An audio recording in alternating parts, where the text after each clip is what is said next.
Yan mga kababayan, mga kabarangay, nandito po ang Team Daddy Frankie sa Noveleta. Yan. Isang mapagpalang araw po sa atin lahat mga kababayan. Sana po ay nasa mabuti kayong kalagayan.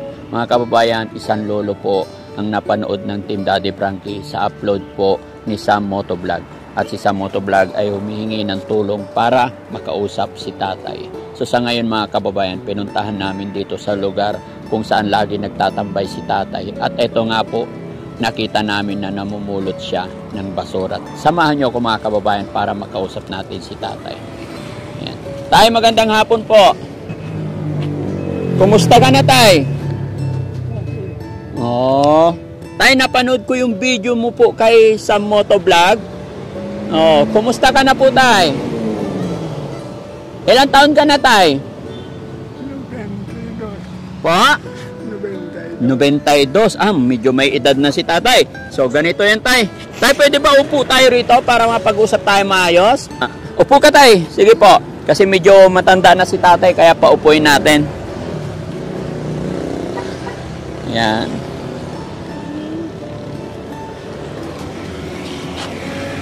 Tay, andito ako. Tay, anong pakiramdam mo, tay? Okay ka lang? Wala ka namang sakit na nararamdaman, tay? May sakit akong asma. May sakit kang asma. 92. Saan ka nakatira dito, tay?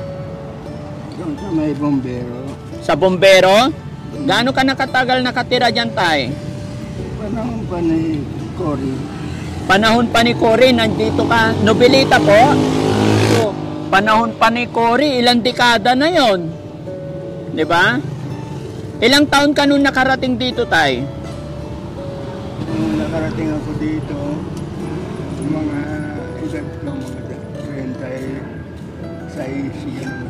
36 36 ka pa lang noon. Hanggang ngayon, 92 years old ka na. May asawa ka po ba, tay? Dati. Nasaan na yung asawa mo po? Nandun din sa likod ng bombero. Kasama mo? Pero hindi na kami nagsasama. Ay, hindi na kayo nagsasama? Nakikitira lang ako sa bahay niya. Hello po. Hello po. Ayan. Ganda nga po, sir. Bakit di na kayo nagsasama, tay? Masalimutang pinagmulan namin. Masyadong masalimuot pinagmulan. Okay. Kasi dati nagtitinda ako ng isda.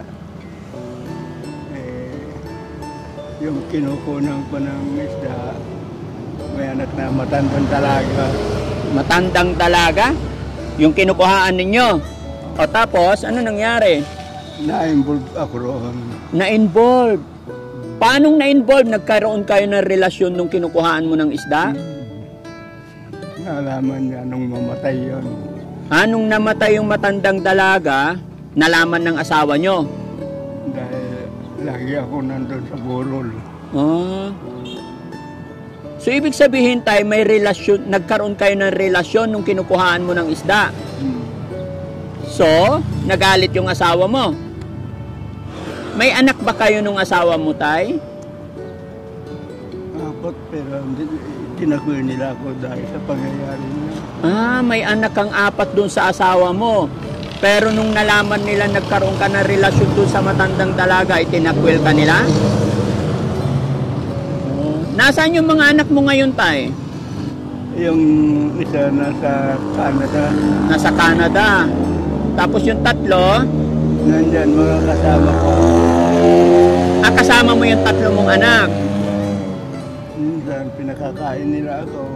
Pero madalang mangyari yun dahil galit sila sa akin hanggang sasabihin nila na paalisin na ako dyan. Nagsimula na yung pagpapaalis na yan. Hanggang sa ngayon pinaalis na nila ako. Tay, matanong ko lang, ilang taon ka po nung namatay yung yung matandang dalaga doon sa taong na-involve ikaw? Ilang taon ka noon nung nagkaroon ka ng babae, sabihin na natin, di po ba? Ilang taon ka noon? Maalala mo pa ba? Hindi na masyado. Sa palagay mo, mga ilang taon ka noon? Mga mahigit 60. Nasa 60? Nung 60 years old.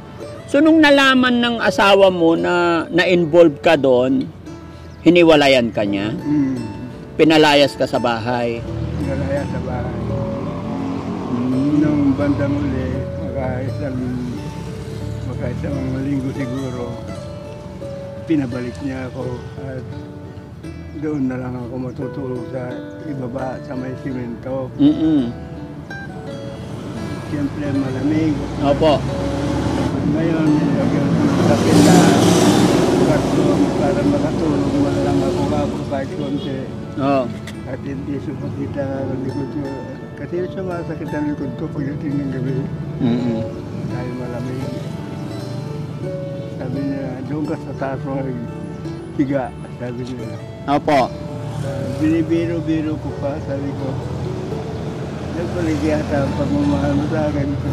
Hindi na kita mahal pero naawa ko sa'yo. Opo. Di ba yung pagmamahal sa awa? Opo. Okay na rin sa akin po. Sabi ko sa kanya, okay na rin sa akin yung awa mo. Kasi kahit mahal mo ako, kung mamatay na ako, ganun din yan, pare-pareho. Yung awa mo. Tay, mula noon ba hanggang ngayon di ka pa ba nila napapatawad? Wala na. Anong wala na, Tay? Wala nang kapatawaran. Lalo na yun nasa abroad na anak ko. Pinalalayas na ako. Yung nasa abroad, pinapalayas ka?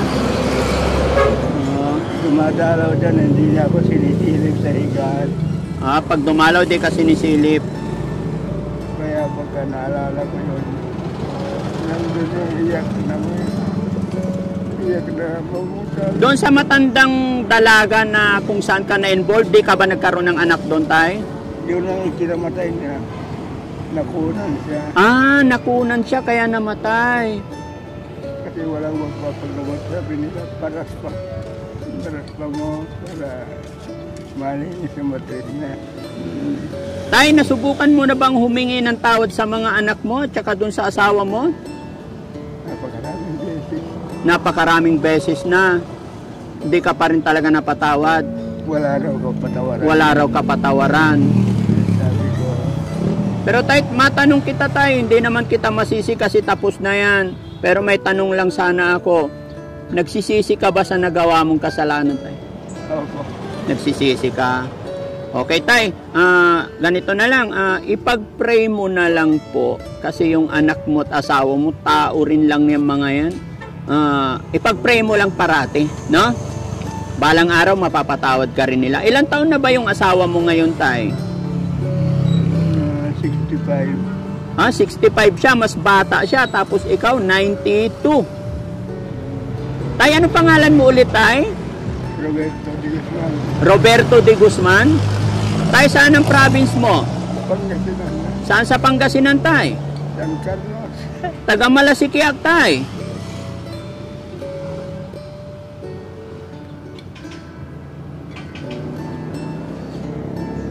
Umiiyak si tatay, mga kababayan, no? Tay, may pamilya ka pa ba sa San Carlos? Kapatid. Kapatid, ilan kapatid mo, Tay? Mayroon pang apat. Tay, hindi ko po marinig. Okay. Tay, ilang taon na yung kapatid mo, Tay? Palagay mo na nasa San Carlos. Buhay pa sila?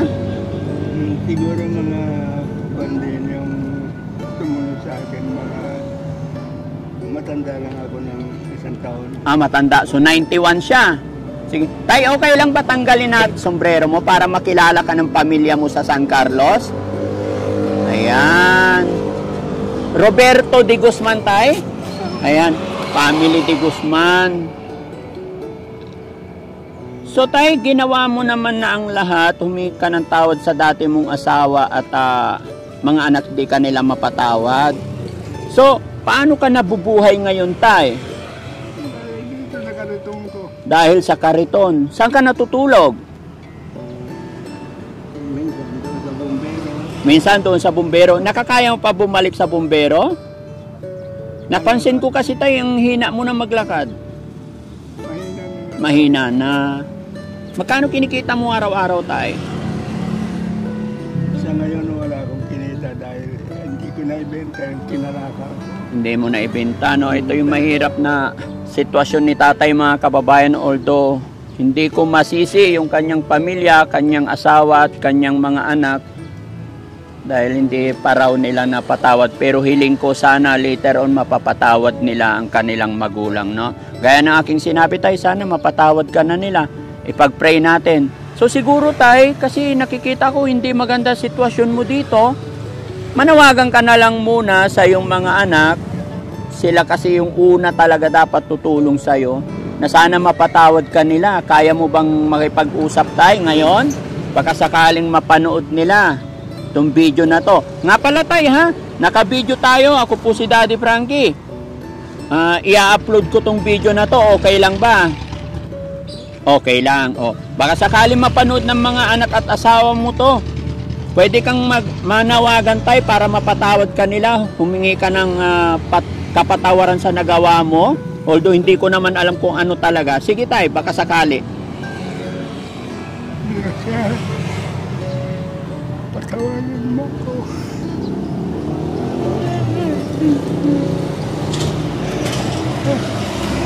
Pinahihitidihan ko na lahat.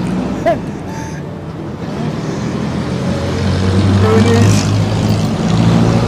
ikaw ang konaw na nagpapalaya sa akin. Pumapangalawa si Catherine. Mahal ko kayong lahat.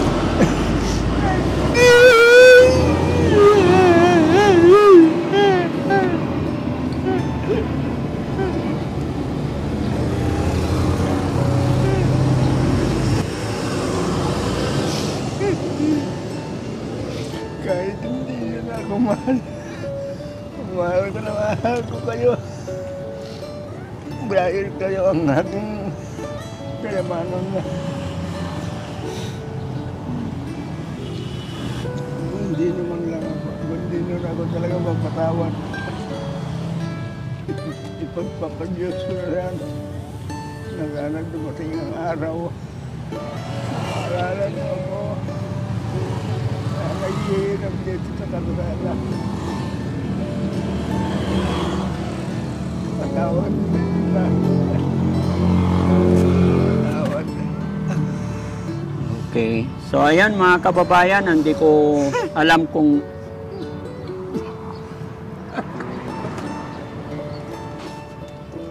kaya ako pumilit na kumita dahil alam niyo naman may hika ako. Ang mahal ng gamot ko. Kahit 5 hindi ako humihingi sa inyo dahil ayaw ko sabihin nyo na isinandal ko ng masyado yung katawan ko sa inyo. Lalo ka na, Denise. Nung bata ko pa. Ikaw ang paborito kong bata. Kahit hindi ako kumain, basta kumain ka. sino po, tay? Yung anak kong nagtatrabaho sa call center.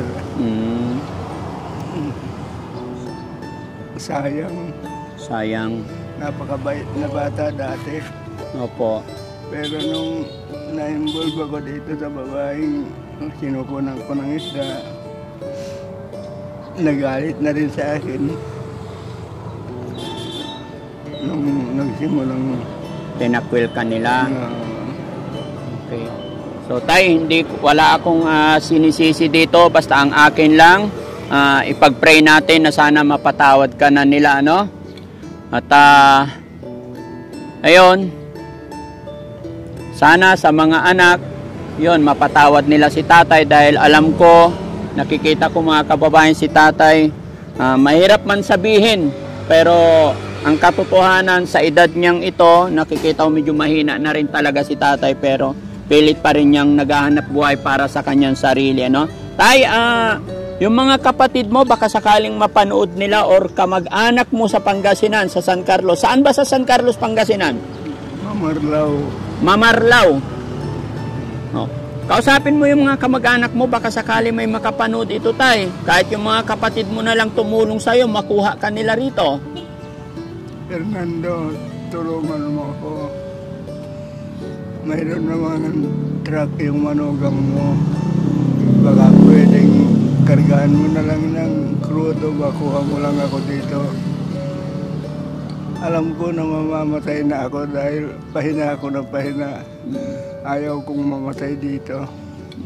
Gusto kong mamatay sa tabi niyo upang ibig sabihin tayong magkakapatid ay hindi nagkakahiwalay. Gusto kong magkasama tayong lahat. Kahapon nag-usap na tayo.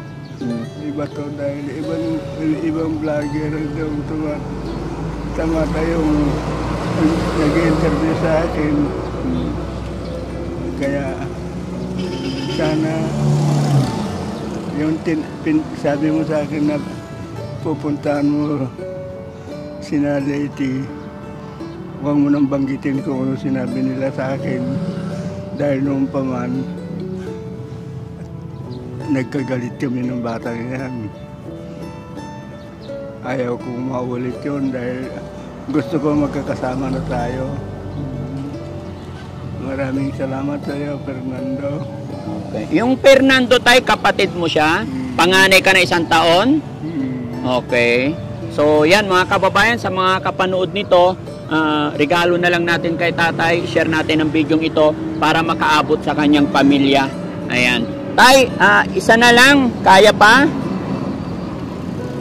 Tay, kanina tinanong ko sa'yo kung nagsisisi ka sa nagawa mong kasalanan, sabi mo sa'yo pinagsisihan mo na.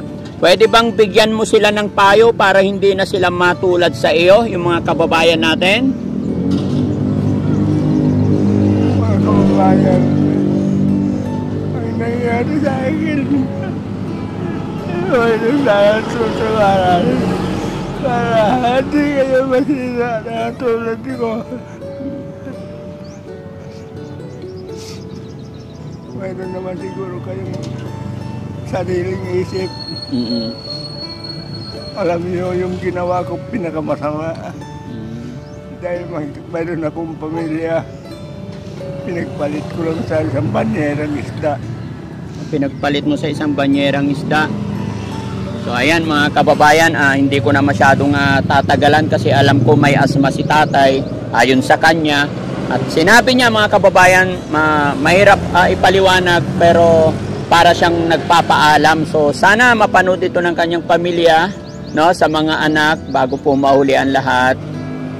Sana sa huling pagkakataon ay mapatawad natin si tatay dahil sinabi niya pinagsisisihan naman niya at mahal na mahal niya ang kanyang mga anak.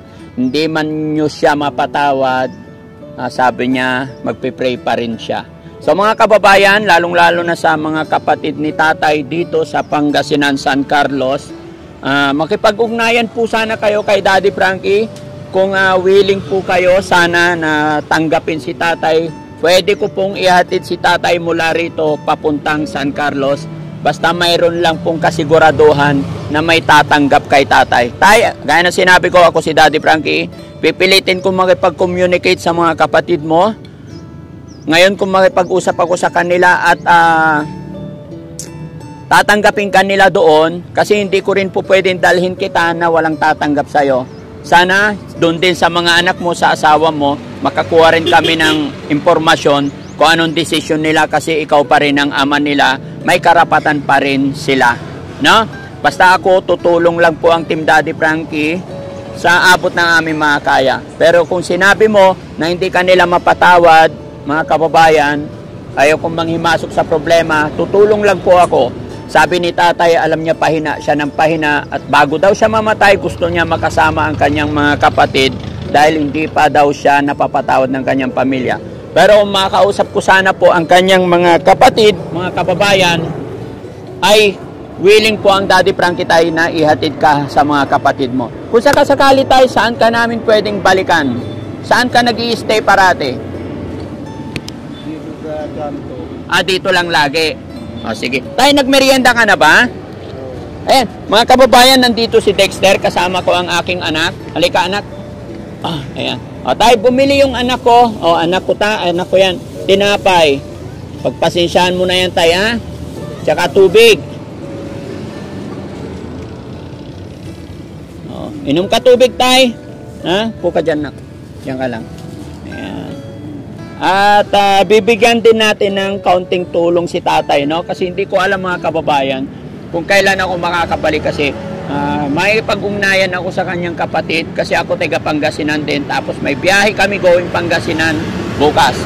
So sana makontak namin ang kanyang mga kapatid. Ano tay, ipag-pray lang natin tay na makontak namin ang mga kapatid mo. Ano po? Payag ba sila tay na doon ka tumuloy sa kapatid mo? Yan ang hindi ko masisiguro dahil yung manugang namin nakagalit ko. Nakagalit mo yung manugang nila?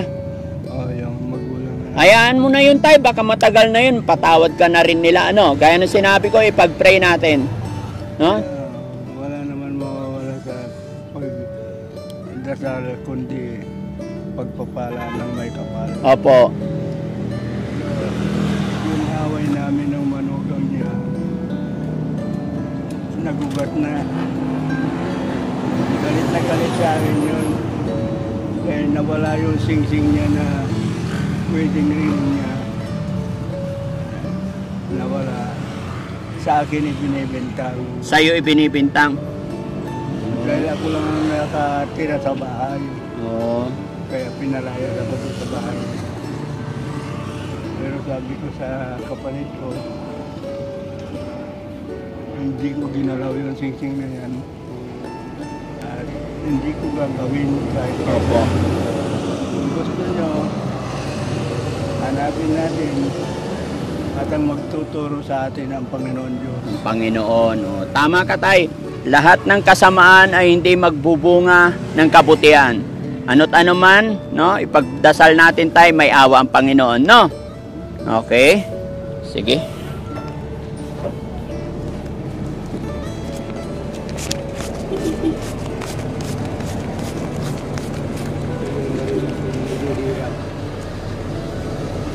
Ano po tay? Matagal nang naghihirap. Sige tay, ito tay, pera mo. Para makakain ka, may pambili kang gamot. Walang anuman tay. Maraming salamat. Malaking tulong ito sa akin. No. Naiingatan mo ba yung pera mo tay? Yan nak, ha? Si tatay, nagsisisi siya sa nagawa niyang kasalanan. Pinagsisisihan naman na ni tatay, although gaya ng aking sinabi, ano? Mag-iingat ka tay. Sige, alis na po ako tay. Pag-pray mo lang na makontak ko yung mga kapatid mo, ha? So ayan mga kababayan, mga kabarangay, no? Isang maraming salamat na naman pong muli at nakatulong na naman tayo. So mananawagan po ako na i-share natin tong video na ito para si tatay madala natin siya sa kanyang pamilya. Ipag-pray din natin, sana mapatawad man sila. Ano naman pagkakamali ng ating magulang, mga kababayan. Wala tayo sa mundong ibabaw kung hindi sa kanila. Kaya kung ano man ang pagkakamali nila, sana bilang anak na lang sa kaunting nalalabi na araw ni tatay. Gift na lang natin. So maraming salamat mga kababayan. God bless you po. Thank you. Nak, ikaw na, paalam ka muna sa mga kababayan. Paalam mga kababayan, sa susunod pong muling vlog, manatili pong sumuporta sa vlog ng aking papa at sana mas marami pa siyang matulong may. Thank you anak. Ayan, so maraming salamat po. God bless po. Shout out po sa atin lahat. Mabuhay.